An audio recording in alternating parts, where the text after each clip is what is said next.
আসসালামু আলাইকুম রহমতুল্লাহ। আলহামদুলিল্লাহ, আমরা দ্বিতীয় পর্বে প্রবেশ করলাম।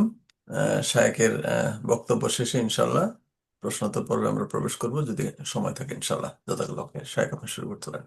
আসসালামু আলাইকুম। আলহামদুলিল্লাহ, আমরা দ্বিতীয় পর্বে প্রবেশ করছি। আমাদের প্রথম পর্বে যে বিষয়টি নিয়ে আমরা আলোচনা করছিলাম তা হচ্ছে আহ, জিলহজ মাসের প্রথম 10 দিনে আমাদের করণীয় আমল। আমরা কি কি আমল জিলহজ মাসের প্রথম 10 দিনে করতে পারি সে প্রসঙ্গে বলতে গিয়ে আমরা বলছিলাম যে আমাদেরকে দিকির আজগার করতে হবে। রাসূল সাল্লাল্লাহু আলাইহি ওয়াসাল্লাম আমাদেরকে দিকির আজগার করার ব্যাপারে নির্দেশ দিয়েছেন। তো আমরা যদি সেই দিকির আজগার গুলো করতে পারি তাহলে এটা আমাদের জন্য অত্যন্ত কল্যাণকর হবে ইনশাআল্লাহ তাআলা। যেন আমাদেরকে জিকির আজগার করতে হবে এবং ইস্তেগফার করতে হবে, আল্লাহর কাছে ক্ষমা চাইতে হবে। মুসলিম সকল উম্মাহদেরকে এই ইস্তেগফারের মধ্যে অন্তর্ভুক্ত করতে হবে। আর যদি আমরা রাসূল সাল্লাল্লাহু আলাইহি সাল্লামের উপরে এই মাসে এই দিনগুলিতে বেশি বেশি দরুদ পাঠ করতে পারি তাহলে আমাদের দরুদ একজন ফেরেশতা আল্লাহ রাসূলের কাছে কবরের মধ্যে পৌঁছে দেয়। ঠিক আছে, যে অমুকের ছেলে অমুক আপনার নিকটে সালাম পেশ করেছেন। যখনই আপনি রাসূল আমরা যখনই রাসূল সাল্লাল্লাহু আলাইহি ওয়াসাল্লামের উপর দরুদ সালাম পেশ করব তখনই একজন ফেরেশতা আপনার এবং আমার উপরে ফেরেশতারাও আপনার উপর সালাম পেশ করে থাকে। আর কারোর জন্য ফেরেশতাদের সালাম হলো আল্লাহ সুবহানাহু ওয়া তাআলার কাছে সেই ব্যক্তির জন্য ক্ষমা চাওয়া। মানে ফেরেশতারা আমাকে সালাম দিচ্ছে মানে আল্লাহ সুবহানাহু ওয়া তাআলার কাছে আমার জন্য ক্ষমা চাচ্ছে ফেরেশতা। এরপরে হাদিসের তাসবিহ পাঠ। তাসবিহগুলো সবসময় আমাদের অন্তরে ও জিহ্বায় থাকা উচিত। তবে জিলহজের এই দিনগুলোর জন্য এই জন্য আরো বেশি গুরুত্বপূর্ণ। এই দিনগুলি দিকির আজগারকে কাজে লাগানোর উত্তম সময়, মুখ্যম সময়। উদাহরণস্বরূপ, যখন কেউ সকালে গাড়িতে করে কাজে যায় কিংবা বিকালে অফিস থেকে ফিরে অথবা কোনো লম্বা লাইনে দাঁড়িয়ে অপেক্ষা করতে থাকে অথবা যখনই কেউ অবসর পায় তখনই উচিত হচ্ছে জিকির করা। এক কথায় হাঁটা চলা, আহ সর্বক্ষেত্রে উঠা বসা সর্বক্ষেত্রে আমরা কাজের ফাঁকে ফাঁকেও যেন আল্লাহ সুবহানাহু ওয়া তাআলার জন্য জিকির আজকার করতে পারি। আমাদের অন্তরটা যেন লিসানান যাকিরান হয়, জিকিরকারী, এবং কলবান শাকিরান, শুকরিয়া আদায়কারী যেন অন্তর আমরা তৈরি করতে পারি। আল্লাহ তাআলা আমাদের সেই তৌফিক দান করুন। আল্লাহুম্মা আমিন। আবু হামজা বলেন যে আপনার পক্ষে এটা দাবি করা অসম্ভব যে আপনি আল্লাহকে ভালোবাসেন কিন্তু একাগ্রভাবে তার প্রশংসা করছেন না। আপনি আল্লাহকে ভালোবাসার দাবি করছেন, আমি আল্লাহকে ভালোবাসার দাবি করছি, কিন্তু যদি আমি আপনি আল্লাহ সুবহানাহু ওয়া তাআলার প্রশংসা না করতে পারি তাহলে বুঝতে হবে যে আমরা শুধুমাত্র নিছক আল্লাহর ভালোবাসার দাবি করছি, এটাই। আর এটা অসম্ভব যে আপনি এক নাগাড়ে আল্লাহর প্রশংসা করছেন কিন্তু এর মিষ্টতা অনুভব করতে পারছেন না। তাহলে আমরা যদি প্রকৃতপক্ষে আল্লাহ সুবহানাহু ওয়া তাআলার প্রশংসা করি তাহলে আমরা এই মিষ্টতা উপলব্ধি করতে পারবো যে জিকিরের মাধ্যমে, আল্লাহর প্রশংসা করার মাধ্যমে আমরা কতটা তৃপ্ত হতে পারছি সেটা আমরা উপলব্ধি করতে পারবো। আর এটাও অসম্ভব যে আপনি আল্লাহর প্রশংসা করে জীবনে মিষ্টতা উপলব্ধি করেছেন কিন্তু আপনি তাকে ব্যতীত অন্য কিছু নিয়ে পড়ে আছেন। আল্লাহর মিষ্টতা পেয়েছেন কিন্তু আল্লাহকে ছাড়া আপনি অন্য কিছু নিয়ে ব্যস্ত।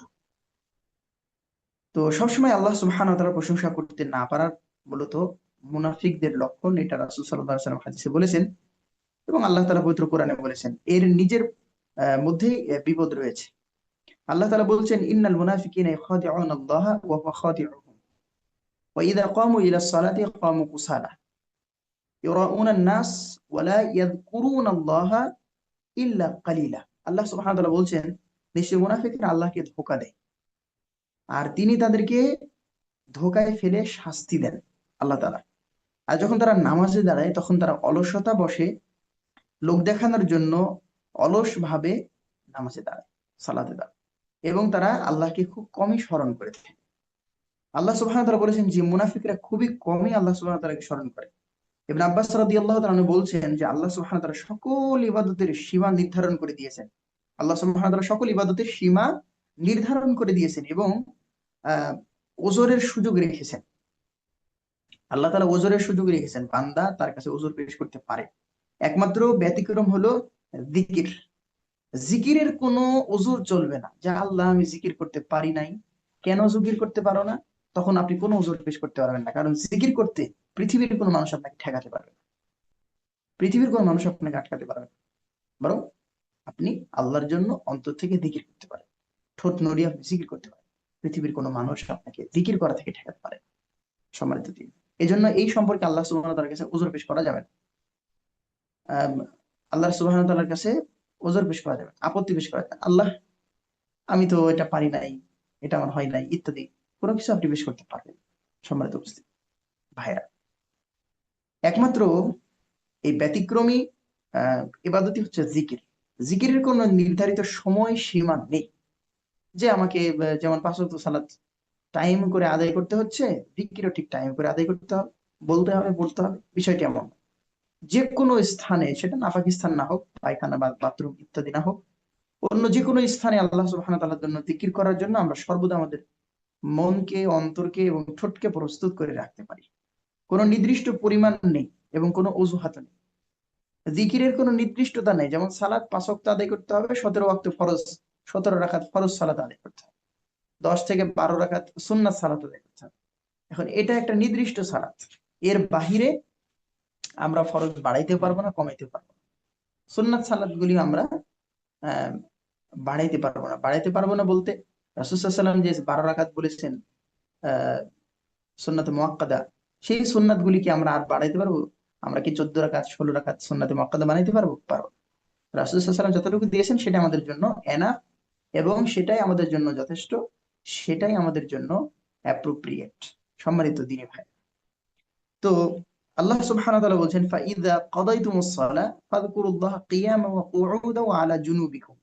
আল্লাহ তাআলা বলছেন, তারপর যখন তোমরা নামাজ পূর্ণ করবে, নামাজ যখন পরিপূর্ণ হয়ে যাবে, তখন দাঁড়ানো অবস্থায়, বসা অবস্থায় এবং শোয়া অবস্থায় আল্লাহ জিকির করবে।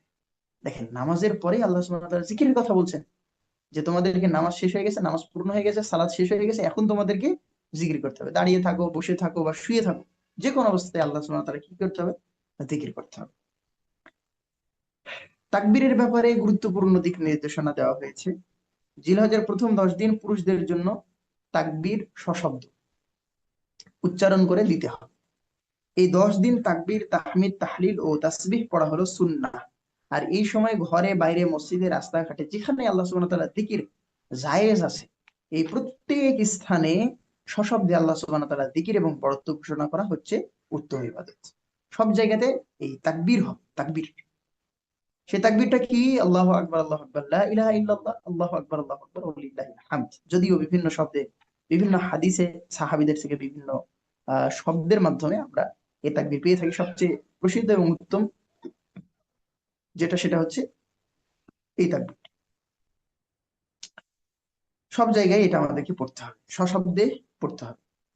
এই জিকির মানে হচ্ছে আল্লাহ সুবহানাহু ওয়া তাআলার বরত্ব ঘোষণা করা। এটা হচ্ছে উত্তম ইবাদতের অন্তর্ভুক্ত। পুরুষরা এই জিকির গুলো করবে সশব্দে, আর নারীরা করবে আস্তে আস্তে। নারীরা ঈদগাহের মাঠে উপস্থিত হবে। সম্ভবত এই সম্পর্কে আমরা গত আহ সপ্তাহে আলোচনা করেছিলাম, যে নারী পুরুষ সকলেই ঈদগাহের মাঠে উপস্থিত হবে। বৃদ্ধ সকলেই, যে যে অবস্থাতে থাকুক, নাপাক অপবিত্র অবস্থায় থাকলেও তাকে ঈদগাহে উপস্থিত হইতে হবে, যদি পরিবেশ খারাপ না হয়, বৃষ্টি বা ঝড় ইত্যাদি না থাকে। সম্মানিত দিনী ভাইরা, পুরুষরা এই জিকির গুলো করবে সশব্দে, আর নারীরা করবে নীরব। এই ব্যাপারে দলিল কি? দলিল হচ্ছে সূরা হজ আয়াত নাম্বার 28। আল্লাহ তাআলা বলছেন, লিয়াশহাদু মানাফিআ লাহুম ওয়া ইয়াযকুরু ইসমাল্লাহ ফিমা ইয়া ফি আইয়ামি মা'লুমাত আলা মা রাযাকাহুম মিন বাহিমাতিল আনআম ফাকুলু মিনহা ওয়া আত'ইমুল বাঈসাল ফাকির। যেটা আমরা ইতিপূর্বে আপনাদেরকে শুনিয়েছি, সেই একই আয়াত আল্লাহ তাআলা বলছেন, যাতে করে তারা তাদের জন্য রাখা দুনিয়াতে ও আখিরাতের কল্যাণগুলো প্রত্যক্ষ করতে পারে। আর তিনি তাদেরকে চতুষ্পদ জন্তু থেকে রিজিক দান করেছেন, নির্দিষ্ট দিনগুলোতে তার উপরে আল্লাহর নাম স্মরণ করে, যাতে তারা স্মরণ করতে পারে, অর্থাৎ সেগুলোকে আল্লাহর নাম নিয়ে জবাই করতে পারে। কাজে তোমরা নিজেরা তা থেকে খাও, এবং অভাবী যারা গরিব দুস্থ রয়েছে তাদেরকে তোমরা খাওয়াও। তাহলে কুরবানির মাংস শুধুমাত্র নিজে ভক্ষণ করবো না, ফ্রিজ লোড করে রাখবো না, বরং মানুষদের মাঝে বিলানোর একটি চিন্তা চেতনা আমাদের মধ্যে কাজ করতে হবে। কারণ এই মাংস কিয়ামতের মাঠে আমাদের কোনো উপকার করতে পারবে না। এই গোশত আমাদের কিয়ামতের মাঠে কোনো উপকার করতে পারবে না, বরং আল্লাহর কাছে গোশত মাংস কিছুই পৌঁছায় না, রক্ত মাংস কিছুই পৌঁছায় না। আল্লাহ সুবহানাহু ওয়া তাআলার কাছে যেটা পৌঁছায় সেটা হচ্ছে তাকওয়া। আমাদের তো কতটুকু তাকওয়া আমাদের মধ্যে রয়েছে। আমরা অনেক সময় দেখি যে গোশত বন্টনের সময় পর্যন্ত খারাপ গোশতগুলো, যেগুলো খেতে পছন্দ করে না মানুষ, সেগুলো দিয়ে দেয়, আর যেগুলো ভালো সে নিয়ে চলে যায়। কেন? আপনি মানুষকে দিবেন যেটা, সেটা ভালোই দিতে হবে, যেটা পবিত্র কোরআন এবং হাদিস বলে, ইসলাম বলে মানুষকে যেটা দিতে হবে সেটা ভালোই দিতে হবে। রাসূল সাল্লাল্লাহু আলাইহি ওয়াসাল্লাম বলেই দিয়েছেন যে ওই ব্যক্তি মুসলিম নয়, মুমিন নয়, যে নিজের জন্য যেটা পছন্দ করে অন্যের জন্য, অর্থাৎ তার ভাইয়ের জন্য সেটা পছন্দ না করে। তাহলে নিজের জন্য যেটা পছন্দ করবে অন্যের জন্য ঠিক সেটাই পছন্দ করবে, সেই হচ্ছে মুমিন, সে হচ্ছে মুসলিম। আর যদি এমন হয় যে সে নিজের জন্য ভালোটা পছন্দ করে, অন্যের জন্য খারাপটা পছন্দ করে, তাহলে সে এখনো মুমিন হতে পারে, সে এখনো পরিপূর্ণ মুসলিম হতে পারে। আল্লাহ তাআলা আমাদেরকে সঠিকটা বুঝার তৌফিক দান করুন। আল্লাহুম্মা আমিন। সম্মানিত উপস্থিতি, অধিকাংশ আলেম এই বিষয়ে একমত যে আয়াতে উল্লিখিত নির্দিষ্ট দিনগুলো হলো জিলহজ মাসের প্রথম 10 দিন, যা আমরা পূর্বে আলোচনা করেছি। এরপরে আমরা আলোচনা করব 2 নম্বরে। তাহলে 1 নম্বর আলোচনা করলাম জিকির করা। 2 নম্বরে আলোচনা যেটা আমরা করব সেটা হচ্ছে সাধ্য অনুসারে, সাধ্য মতে আমাদেরকে কি করতে হবে? আল্লাহ সুবহানাহু ওয়া তাআলার জন্য রোজা রাখতে হবে, সিয়াম পালন করতে হবে। যদি আমরা সিয়াম পালন করতে পারি, তাহলে এই সিয়াম পালন করার মাধ্যমে আল্লাহ তাআলার আমরা সন্তুষ্ট অর্জন করতে পারবো। এমনিতে তো জিলহজ মাসের অনেক ফজিলত রয়েছে, অনেক আহ আহ, আপনার হচ্ছে আল্লাহ তাআলার কাছ থেকে সন্তুষ্টি অর্জন করার মাধ্যম রয়েছে। তার মধ্যে উত্তম এবং গ্রহণযোগ্য উল্লেখযোগ্য মাধ্যম হচ্ছে সিয়াম। রোজার মাধ্যমে যত, সিয়ামের মাধ্যমে যত আল্লাহকে সন্তুষ্ট করা যায়, আমরা জানি যে অন্য অনেক ইবাদতের মাধ্যমে আল্লাহকে এইভাবে সন্তুষ্ট করা সম্ভব নয়। অতএব সিয়াম পালন করা, জিলহজ মাসের প্রতিটা দিন, বিশেষ করে আপনার হচ্ছে পহেলা জিলহজ থেকে ঈদের আগ পর্যন্ত, 9 জিলহজ পর্যন্ত সিয়াম পালন করা, এটা আমাদের জন্য অত্যন্ত গুরুত্বপূর্ণ একটি আমল। অন্য সব আমল আল্লাহ সুবহানাহু ওয়া তাআলা সওয়াব বৃদ্ধি করেন 7 গুণ থেকে 700 গুণ, এটা আমরা জেনেছি। একমাত্র সিয়াম ব্যতীত, সিয়াম আল্লাহ সুবহানাহু ওয়া তাআলা সিয়ামের নেকি বৃদ্ধি করেন না, বাড়ান না। কেন? আল্লাহ সুবহানাহু ওয়া তাআলা হাদিসে কুদসিতে বলেছেন যে আসিয়ামু লি ওয়া আনা আজজি বিহি, সিয়াম শুধুমাত্র আমার জন্য এবং এর প্রতিদান আমি নিজ হাতে দিব বা আমি নিজেই দিয়ে দিব। আল্লাহু আকবার। মানে আমল, ইবাদত, ইবাদত লেখা হয় না, নেকি লেখা হয় না, বরং এটার প্রতিদান আল্লাহ সুবহানাহু ওয়া তাআলা দেওয়ার জন্য তিনি কিয়ামতের মাঠে সেই সমস্ত বান্দাদের সামনে নিয়ে আসবেন যারা সিয়াম পালন করেছে। আল্লাহু আকবার। আমরা তো জানি যে নামাজ আল্লাহ সুবহানাহু ওয়া তাআলার জন্য, জিকির আল্লাহ সুবহানাহু ওয়া তাআলার জন্য, সমস্ত ইবাদতই আল্লাহর জন্য। কিন্তু কেন আল্লাহ সুবহানাহু ওয়া তাআলা রোজার বিষয়টি, সিয়ামের বিষয়টি শুধুমাত্র তার জন্য নির্দিষ্ট করলেন? আমাদের কি মনে হয়, আমরা কি মনে করি এই ব্যাপারে? এর কারণ হলো সিয়াম এমন এক গোপন ইবাদত যেখানে এর প্রকৃত অবস্থা সম্পর্কে আল্লাহ ছাড়া আর কেউ জানে না। সিয়ামের প্রকৃত অবস্থা সম্পর্কে আল্লাহ ছাড়া কেউ জানে না। আমি যদি ঘরের ভিতরে ভাত খেয়ে নিই আর বলি যে বাহিরে আমি সিয়াম আছি, তাহলে কেউ বুঝতে পারবে না যে আমি ভাত খেয়েছি না খেয়ে। তাহলে এই ইবাদতটা একান্তই আল্লাহ সুবহানাহু ওয়া তাআলার জন্য হয়ে থাকে, একান্তই। যে বান্দা পানির ভেতরে ডুব দিয়েও এক ফোঁটা পানি তার ভেতরে প্রবেশ করায় না, তার কণ্ঠনালী দিয়ে প্রবেশ করায় না, কারণ সে আল্লাহকে ভয় করে, আল্লাহর জন্য সে বিরত আছে খানা পিনা এবং শাহওয়াত চাহিদা এবং সকল প্রকারের প্রবৃত্তি থেকে, গালমন্দ থেকে, সকল কিছু থেকে সে বিরত আছে। কেউই জানে না যে আপনি, আমি কি সত্যি সিয়াম আছি, রোজা আছি, নাকি রোজা ভেঙে ফেলেছি, কেউ জানে না।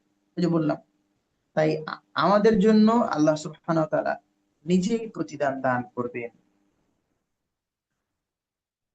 এইসব জান্নাতীদেরকে আল্লাহ সুবহানাহু ওয়া তাআলা বলবেন, কুলু ওয়াশরাবু হানিআম বিমা আসলাফতুম ফিল আইয়ামিল খালিয়া। কুলু ওয়াশরাবু হানিআম বিমা আসলাফতুম ফিল আইয়ামিল খালিয়া। পরিপূর্ণ তৃপ্তি সহকারে খাও এবং পান করো। আল্লাহু আকবার। আল্লাহ তাআলা আমাদের সেই তৌফিক দান করুন, আমিন। বিগত দিনে তোমরা যা নেক আমল করেছিলে তার প্রতিদান স্বরূপ তোমরা পরিপূর্ণভাবে কি করো? পান করো, তৃপ্তির সাথে খাও। আল্লাহু আকবার।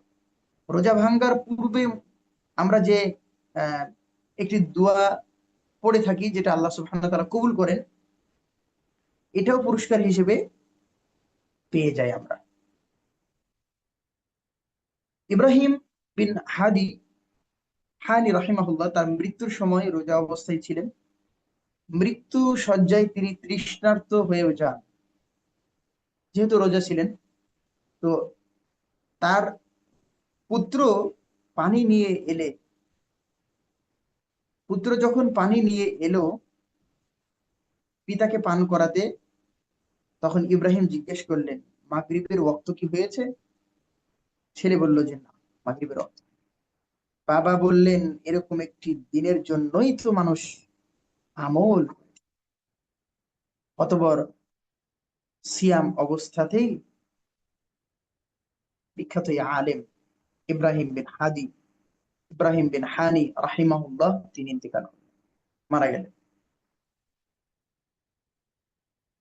আল্লাহু আকবার। নাফিসা বিনতে হাসান নাফিসা বিনতে হাসান বিন জায়েদ নামের এক মহিষী নারীও মৃত্যুসজ্জায় রোজা অবস্থায় ছিলেন, এবং তিনি তার পুত্র তাকে জোর করে খাওয়াতে চেষ্টা করলে তিনি বলেছিলেন, সুবহানাল্লাহ, আমি 30 বছর ধরে আল্লাহর কাছে রোজা অবস্থায় মৃত্যুর জন্য দোয়া করছি।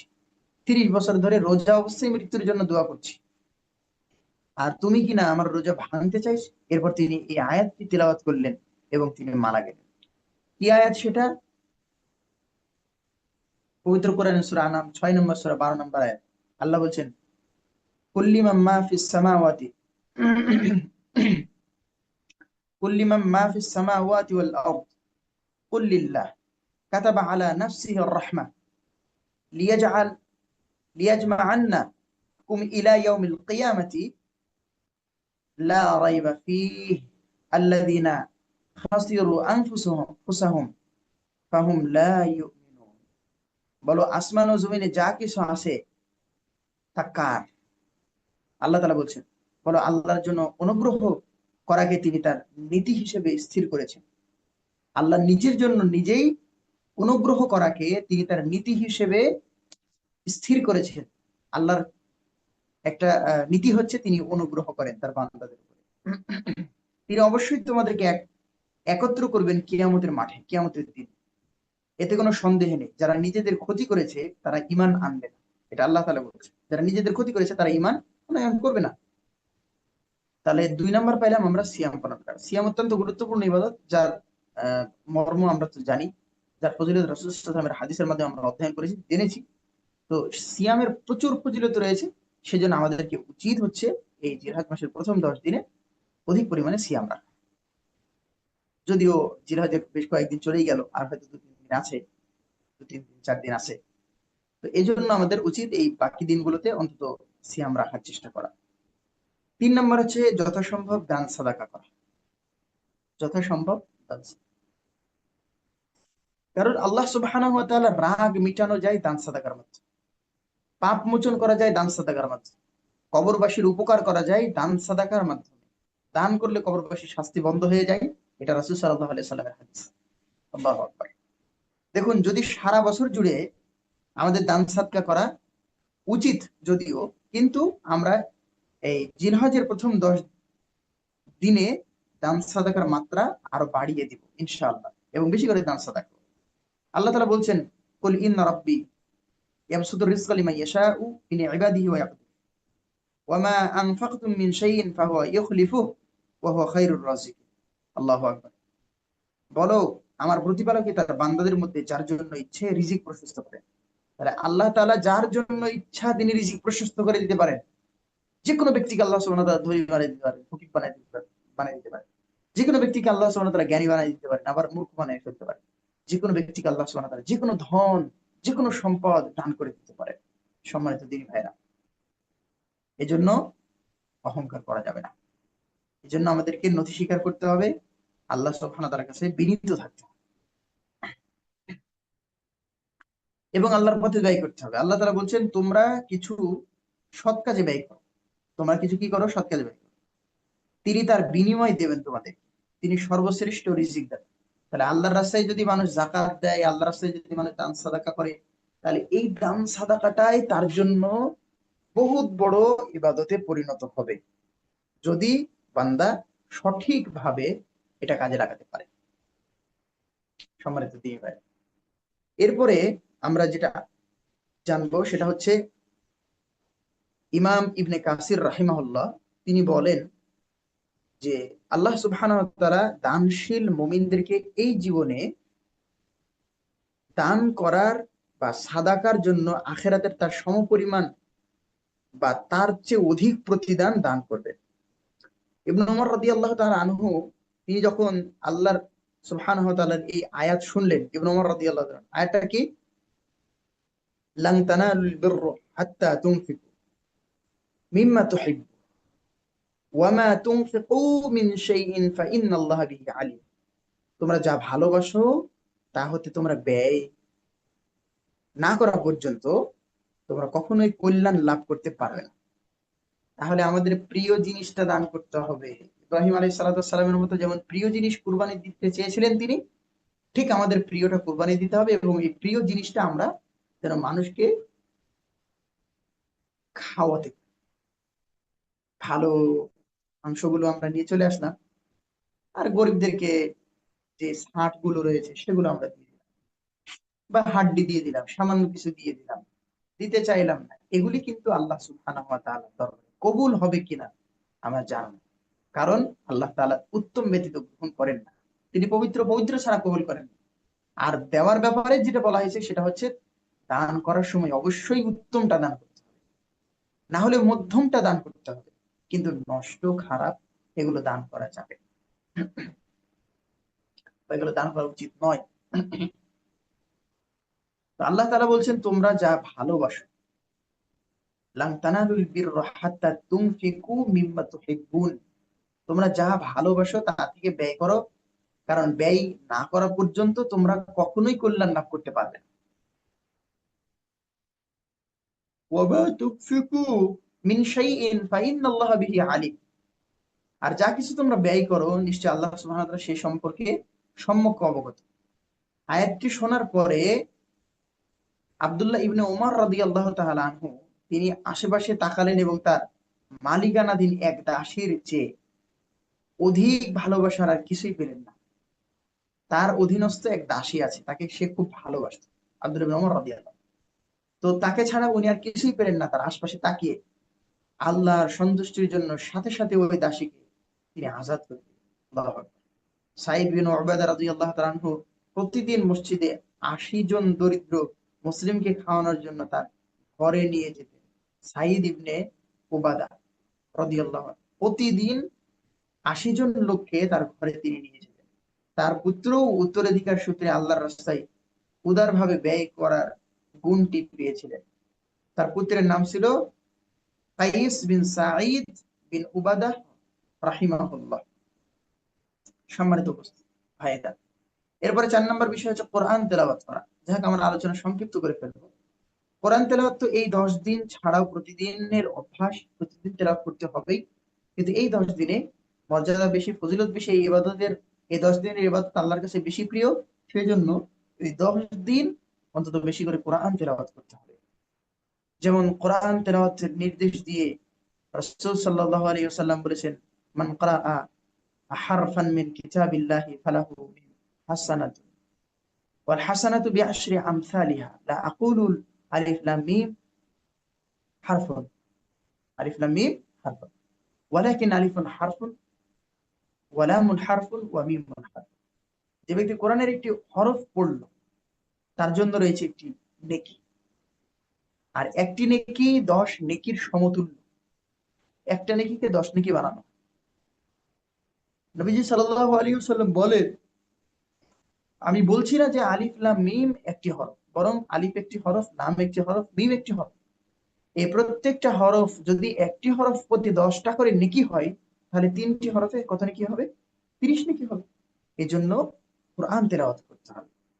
আল্লাহ সুবহানাহু ওয়া তাআলা এই কোরআন তেলাওয়াতের ব্যাপারে আরো অনেক বলেছেন। পবিত্র কোরআনের সূরা জুমারের 23 নম্বর আয়াতের মধ্যে আল্লাহ বলছেন, আল্লাহু নাযালা আহসানাল হাদিস কিতাবাম মুতাশাবিহা মাসানি, যে আল্লাহ সুবহানাহু ওয়া তাআলা নাযিল করেছেন উত্তম বাণী, সাদৃশ্যপূর্ণ একটি কিতাব আল কোরআন, যা বারবার পুনরাবৃত্তি করা হয়, অর্থাৎ আবৃত করা হয়, আবৃত্তি করা হয়, পাঠ করা হয়, পড়া হয়। যারা তাদের রবকে ভয় করে তাদের গা এতে শিহরিত হয়, তারপর তাদের দেহ ও মন আল্লাহ স্মরণে বিনম্র হয়ে যায়। এটা আল্লাহ সুবহানাহু ওয়া তাআলার হেদায়াত। তিনি যাকে চান তাকে হেদায়েতের ধারা, হেদায়েতের মাধ্যমে তিনি তাদেরকে কি করে থাকেন, এর মাধ্যমে হেদায়েত করে থাকেন, কোরআনের মাধ্যমে। আর আল্লাহ সুবহানাহু ওয়া তাআলা যাকে পথভ্রষ্ট করেন তার জন্য কোনো হেদায়েতকারী নেই। আল্লাহু আকবার। ওয়া মাই ইউদ্লিলিল্লাহ ফামা লাহু মিন হাদ। যে ব্যক্তিকে আল্লাহ পথভ্রষ্ট করবে তাকে হেদায়েত করার মতো কেউ থাকবে না। তো এই 4 নম্বর বিষয় হচ্ছে কোরআন তেলাওয়াত করা। এই মাসে আমাদেরকে বেশি বেশি কোরআন তেলাওয়াত করতে হবে। এরপরে স্কিপ করছি যেহেতু সময় বেশি নিব না।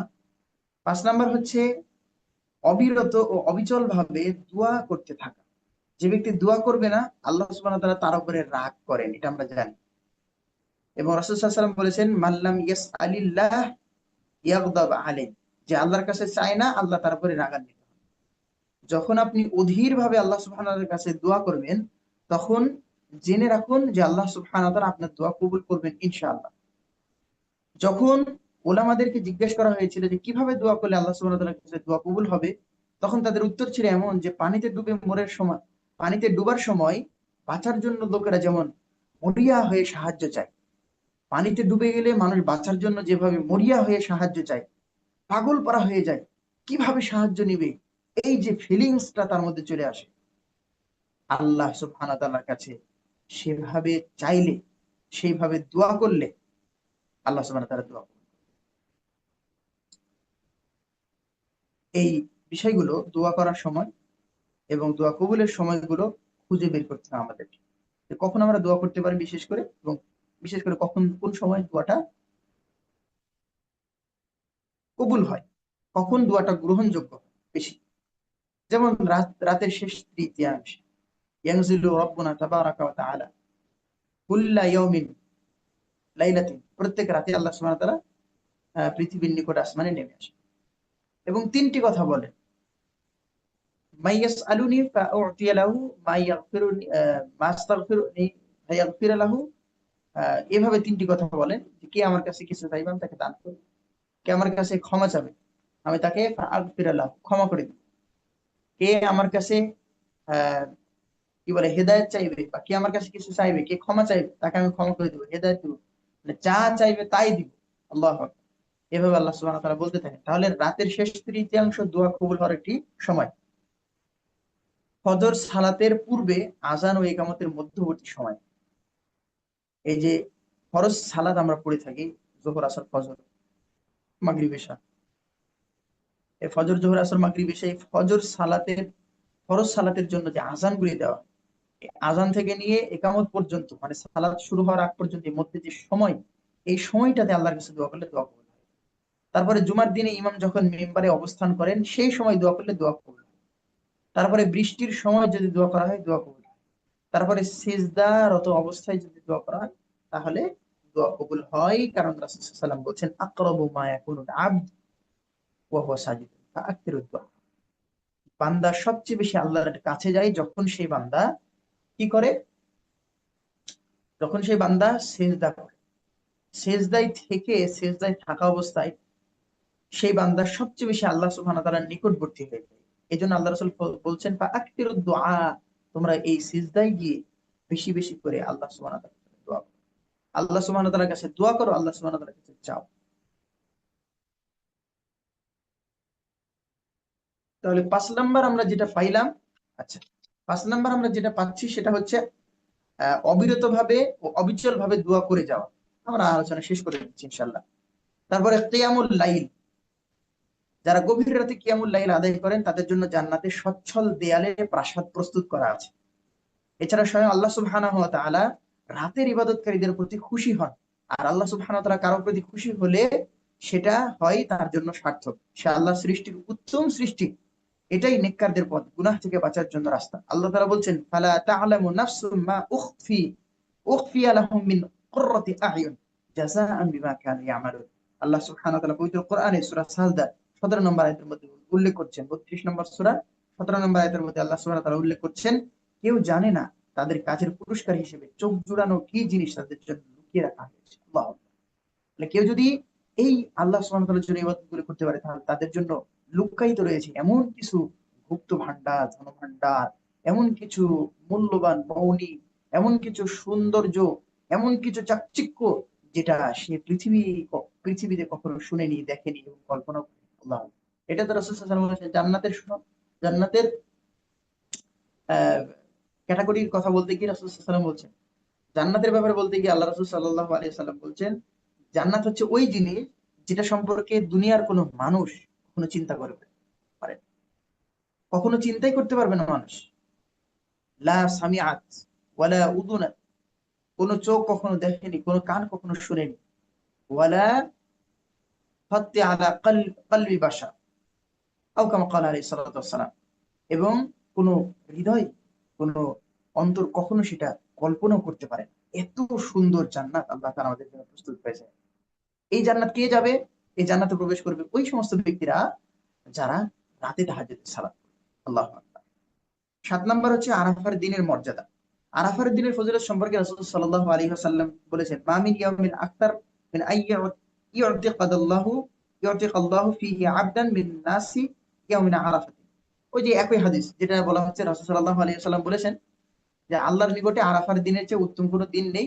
আরাফার দিনের চেয়ে জাহান্নাম থেকে বেশি মুক্তি আল্লাহ সুবহানাহু ওয়া তাআলা দিয়ে থাকেন, অন্য কোনো দিন এরকম নেই। অর্থাৎ আরাফার দিনের চেয়ে জাহান্নাম থেকে বেশি মুক্তি দিয়ে থাকেন আল্লাহ সুবহানাহু ওয়া তাআলা। আরাফার দিনের চেয়ে অন্য কোনো দিনে এত বেশি মুক্তি দিয়ে থাকেন না। তিনি সেই দিন, আচ্ছা, রাসূল সাল্লাল্লাহু আলাইহি সাল্লাম বলছেন, এমন কোনো দিন নেই যেদিন আল্লাহ সুবহানাহু ওয়া তাআলা তার বান্দাদের, এমন কোনো দিন নেই যেদিন আল্লাহ সুবহানাহু ওয়া তাআলা তার বান্দাদেরকে আরাফার দিনের চেয়ে জাহান্নাম থেকে বেশি মুক্তি দিয়ে থাকেন। মানে সবচেয়ে বেশি মুক্তি দেয় জাহান্নাম থেকে যেই দিনে, সেই দিন হচ্ছে আরাফা দিন, যেদিন হাজিগণ আরাফার ময়দানে উপস্থিত থাকে। জি, আমরা শেষ করে দিচ্ছি তাহলে, 1 মিনিট। তিনি সেদিন বান্দাদের খুব নিকটবর্তী হন, তাদেরকে নিয়ে ফেরেশতাগণ তাদের কাছে গর্ব করতে থাকেন। আল্লাহ সুবহানাহু ওয়া তাআলা এরা কি চাই, আল্লাহ সুবহানাহু ওয়া তাআলা বলেন যে এরা কি চায়, অর্থাৎ তারা চায় আমি তাদেরকে ক্ষমা করে দিব। ফেরেশতাদেরকে বলেন যে এই আরাফার মধ্যে উপস্থিত হাজিগণ কি চায়? তখন আল্লাহ সুবহানাহু ওয়া তাআলার ফেরেশতাগণ আল্লাহ তাআলাকে বলেন যে এরা আপনার কাছে ক্ষমা চায়। আল্লাহ তাআলা বলেন, যাও এদেরকে আমি ক্ষমা করে দিলাম। এইভাবে আল্লাহ সুবহানাহু ওয়া তাআলা বলেছেন। এবং আরাফার সিয়াম, এই দিন হাজিরা ছাড়া বাহিরে যারা রয়েছে সকলের জন্য এই সিয়ামটি। যে ব্যক্তি আরাফার দিনে, সিয়াম ইয়াউমি আরাফা, আল্লাহ রাসূল বলেছেন, আহতাসিবু আলাল্লাহি কাফিরু সানাতাল্লাতী ক্বাবলাহু সানাতাল্লাতী বা'দাহু। যে ব্যক্তি আরাফার দিনে সিয়াম পালন করে, সেই ব্যক্তির পূর্বের 1 বছর এবং পরের 1 বছরের গুনাহ মাফ হবে, এই আশা আমি আল্লাহর কাছে পোষণ করি। আল্লাহর কাছে আশা রাখি যে আহ 1 বছর পূর্বের এবং 1 বছর পরের গুনাহ আল্লাহ সুবহানাহু ওয়া তাআলা ওই ব্যক্তির জন্য ক্ষমা করে দিবেন, যে ব্যক্তি আরাফার দিনে সিয়াম রাখবে। তাহলে আমরা চেষ্টা করবো আরাফার দিনে সিয়াম রাখা। 8 নাম্বার হচ্ছে 10 তারিখে কুরবানির পশু জবেহ করা। 9 নাম্বার বিষয় হচ্ছে তাওবা ইস্তিগফার করা, আল্লাহর কাছে ক্ষমা চাইতে হবে। আল্লাহর কাছে ক্ষমা চাইতে হবে এবং ক্ষমার যে নিয়ম রয়েছে সেই নিয়মগুলি আমরা মেনে চলার চেষ্টা করবো ইনশাআল্লাহ। 10 নাম্বার হচ্ছে সুন্নাত ও নফল সালাতের বেশি বেশি খেয়াল করা। সুন্নাত এবং নফল সালাতের বেশি বেশি করে খেয়াল করা। তাহলে আমরা যে বিষয়গুলি বলেছিলাম সেই বিষয়গুলি উল্লেখ করে আমাদের আলোচনা শেষ করে দিচ্ছি। এই 10 দিনের তাৎপর্য আমরা বলতে গিয়ে আমরা বলেছিলাম যে স্বয়ং আল্লাহ সুবহানাহু ওয়া তাআলা, আচ্ছা, আমাদের যদি সময় শেষ হয়ে গিয়ে থাকে, 4 মিনিট আছে, তাহলে আমরা যদি প্রশ্ন উত্তর থাকে পরবর্তী জয়েন করবো ইনশাআল্লাহ। আমার ইনশাল্লাহ। কথাটা ইনশাআল্লাহ, জি, আমরা শেষ করে নেবো ইনশাআল্লাহ। তো আমরা বলেছিলাম যে এই দিনে আমাদের করণীয় কি হবে। 1 নাম্বার হচ্ছে জিকির আজকার। টার্গেট নিয়ে নিতে হবে যে জিলহজ মাসের প্রথম 10 দিন 1 নাম্বার কাজ হচ্ছে জিকির আজকার। সর্বদা আমাদের মুখে জিকির থাকবে, আজকার থাকবে সর্বদা।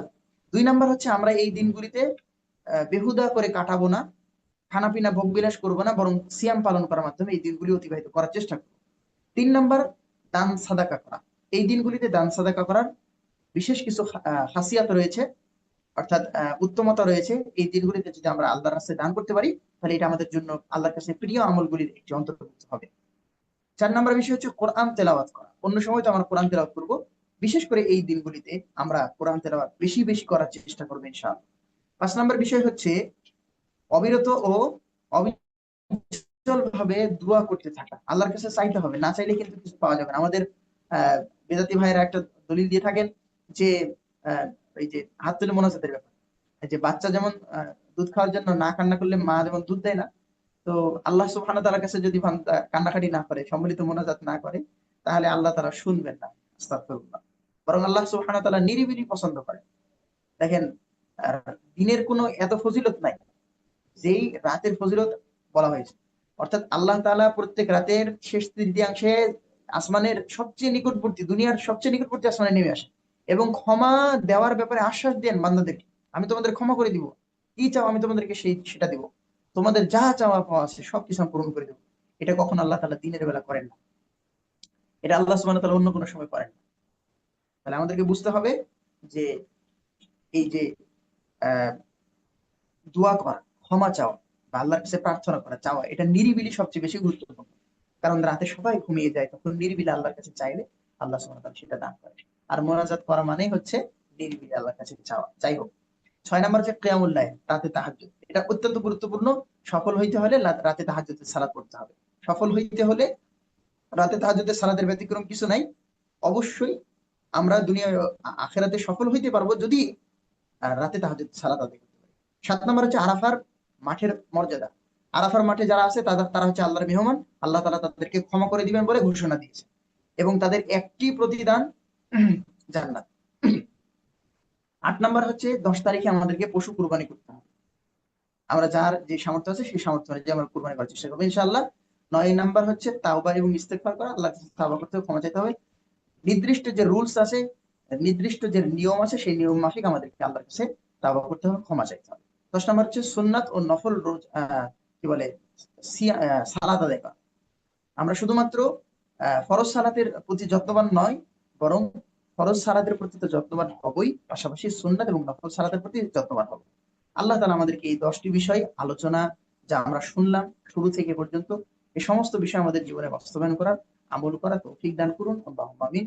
ওয়া আখিরু দাওয়ানা আনিল হামদুলিল্লাহি রাব্বিল আলামিন। সুবহান রাব্বিকা রাব্বিল ইজ্জাতি আম্মা ইয়াসিফুন, ওয়া সালামুন আলাল মুরসালিন, ওয়ালহামদুলিল্লাহি রাব্বিল আলামিন। এখানে আমাদের আর কয় মিনিট আছে ভাই? জি, আসসালামু আলাইকুম রহমতুল্লাহি বারাকাতুহু। শেখ, আমাদের হাতে আর মিনিট নেই, কয়েক সেকেন্ড আছে। তো আমরা আচ্ছা, ইনশাল্লাহ এই পর্ব শেষ করি। আমরা জি, তাহলে তৃতীয় পর্বের প্রশ্নোত্তর পর্বে প্রবেশ করবো ইনশাল্লাহ, আপনার হাতে যদি জি, সময় থাকে। ইনশাআল্লাহ। জি, তাহলে আমরা এটা শেষ করে দিই। এবং, খুব, জি, এবং যত তাড়াতাড়ি সম্ভব শেষ করে জি, দেবো ইনশাআল্লাহ। ইনশাল্লাহ। জি, সুবহানাকাল্লাহুম্মা ওয়া বিহামদিকা আশহাদু আল্লা ইলাহা ইল্লা আনতা আস্তাগফিরুকা ওয়া আতুবু ইলাইক। ভাইয়েরা সবাই আবার প্রবেশ করুন কেটে ইনশাল্লাহ। আসসালামু আলাইকুম রহমতুল্লাহি জি, বারাকাতুহু।